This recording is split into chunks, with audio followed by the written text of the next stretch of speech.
الحمدللہ رب العالمین والصلاۃ والسلام علی سید الانبیاء والمرسلین۔ تمام دیکھنے والوں کو جنید اقبال کی جانب سے انتہائی محبت کے ساتھ السلام علیکم۔ ایک بار پھر ناظرین، میں اپنے یوٹیوب چینل پہ آپ کو خوش آمدید کہتا ہوں، اور اگر ابھی تک آپ نے میرے اس چینل کو سبسکرائب نہیں کیا تو سبسکرائب کر لیجئے، بیل آئیکن کو ضرور کلک کر لیجئے گا تاکہ میری تمام نئی ویڈیوز بر وقت آپ تک پہنچتی رہیں۔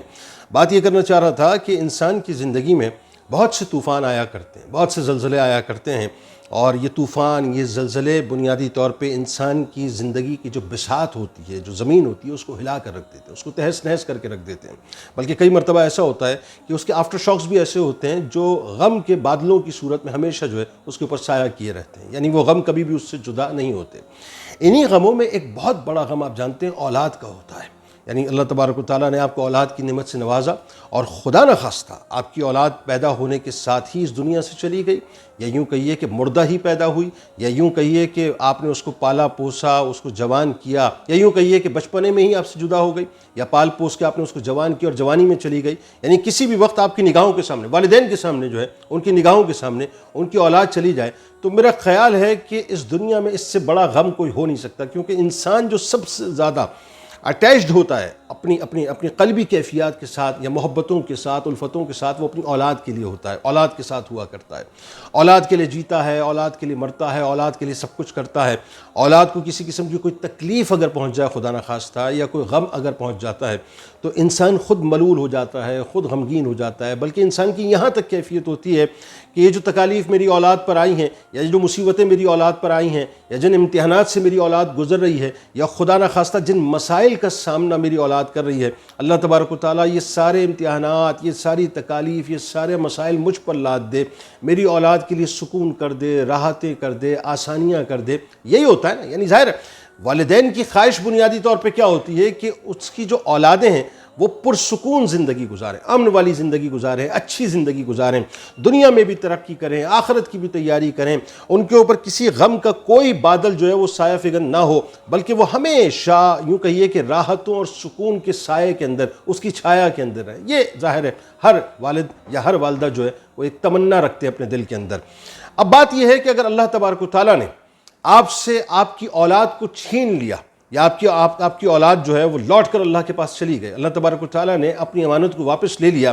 یہ ایک بہت بڑا امتحانی فیز ہوتا ہے، بہت بڑا امتحانی فیز ہوتا ہے صاحب، جسے بظاہر تو کہہ دینا بہت آسان ہے، لیکن حقیقت میں یہ وہی سمجھ سکتا ہے جس کی اولاد خدا نخواستہ اس کی آنکھوں کے سامنے ہی چلی جائے، اس کی نگاہوں کے سامنے چلی جائے۔ میں آپ کے سامنے ایک حدیث پاک آج رکھنے والا ہوں، اور یہ حدیث پاک میں جب بھی پڑھتا ہوں، آپ یقین مانیے میرے قلب کو ایک عجیب سی راحت محسوس ہوتی ہے کہ اللہ تبارک و تعالیٰ کبھی کبھی آپ کو وہ دینا چاہتا ہے جو آپ اپنی عبادتوں اور ریاضتوں کے ذریعے سے حاصل نہیں کر پاتے، لیکن آپ کو وہ ظاہر ہے کسی نہ کسی فیز سے گزارتا ہے، کسی نہ کسی یوں کہہ لیجئے کہ اپنا ایک امتحانی ہال سے گزارتا ہے۔ جب آپ اس امتحان گاہ میں بیٹھ جاتے ہیں، اس پرچے کو حل کر لیتے ہیں اور اللہ کی رضا پر راضی ہو جاتے ہیں، تو اللہ تبارک و تعالیٰ آپ کو وہ کچھ دے دیتا ہے جس کے بارے میں آپ تصور بھی نہیں کر سکتے۔ حدیث پاک میں آتا ہے، حضرت ابو موسیٰ رضی اللہ تعالیٰ عنہ سے روایت ہے، رسول اللہ صلی اللہ علیہ وآلہ وسلم نے فرمایا، اب جو فرمایا اس کو بڑے توجہ سے سن لیجیے گا، اور خاص طور پہ یہ جو کلپ ہے یہ ان لوگوں کے لیے ہے کہ جن کی اولادیں اس دنیا سے ان کی نگاہوں کے سامنے چلی گئی ہیں۔ ظاہر ہے وہ جو درد ہے، وہ جو تکلیف ہے، میں بیان ہی نہیں کر سکتا کہ وہ کیا ہوگی، لیکن جو راحت ملتی ہے اس حدیث پاک کو سننے کے بعد، آپ یقین مانیے ایسا لگتا ہے کہ اللہ تبارک و تعالیٰ نے باقاعدہ مرہم رکھا ہے ان تمام والدین کے قلب کے اوپر کہ جن کی اولادیں ان کی نگاہوں کے سامنے چلی گئیں۔ حضرت ابو موسیٰ رضی اللہ تعالیٰ عنہ سے روایت ہے، رسول اللہ صلی اللہ علیہ وآلہ وسلم نے فرمایا کہ جب کسی آدمی کا بچہ فوت ہوتا ہے، جب کسی آدمی کا بچہ فوت ہوتا ہے تو اللہ تبارک و تعالیٰ اپنے فرشتوں سے فرماتا ہے کہ تم نے میرے بندے کے بچے کی روح قبض کی ہے؟ وہ کہتے ہیں ہاں،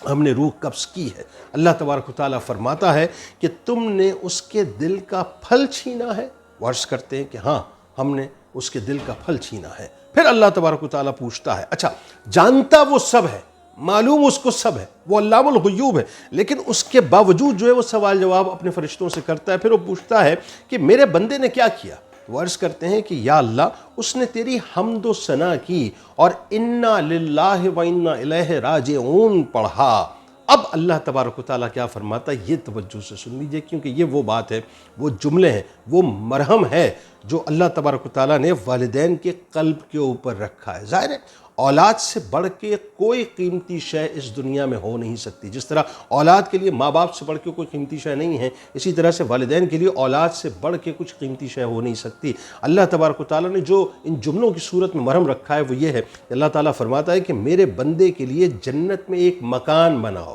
کیا کرو؟ میرے بندے کے لیے جنت میں ایک مکان بناؤ اور اس کا نام بیت الحمد یعنی تعریف والا گھر رکھ دو۔ یعنی یوں سمجھ لیجئے کہ اللہ تبارک و تعالیٰ یہ جو آپ سے آپ کی اولاد لے لیتا ہے نا، اور جس وقت اولاد آپ کے درمیان سے چلی جاتی ہے، جس وقت آپ اسے دفنا دیتے ہیں، یعنی جس وقت آپ کو اطلاع مل جاتی ہے کہ آپ کی اولاد جو ہے اس دنیا میں نہ رہی، اب آپ اس کا کفن دفن کرتے ہیں، اس کو دفناتے ہیں، اس کے لیے دعائے خیر کرتے ہیں اور آپ اللہ کی رضا پر راضی رہتے ہیں جیسے راضی رہنے کا حق ہے۔ آپ اس کی حمد و ثنا بیان کرتے ہیں، اس سے شکوہ نہیں کرتے، کیونکہ بہت سے لوگ ایسے مواقعوں پر عموماً شکوے بھی کیا کرتے ہیں۔ بہت سے لوگ ایسے مواقعوں پر کفریہ جملے بھی منہ سے ادا کر دیتے ہیں، معاذ اللہ کہ معاذ اللہ ثم معاذ اللہ کہ میری جوان اولاد ملی تھی یا اللہ تجھے، یا میرا ہی بچہ تجھے ملا تھا، یا میرا ہی لاڈلا ملا تھا، یا میری شہزادی ملی تھی، یا میرا ہی گھر ملا تھا، ابھی تو اس کی جوانی آئی تھی، ابھی تو یہ جیا بھی نہیں تھا، ابھی تو اس کا صحرا سجانا تھا، ابھی تو اس نے تعلیم حاصل بھی نہیں کی تھی، ابھی تو اس نے ترقی بھی نہیں کی تھی، ابھی تو اس نے کچھ دیکھا بھی نہیں زندگی میں۔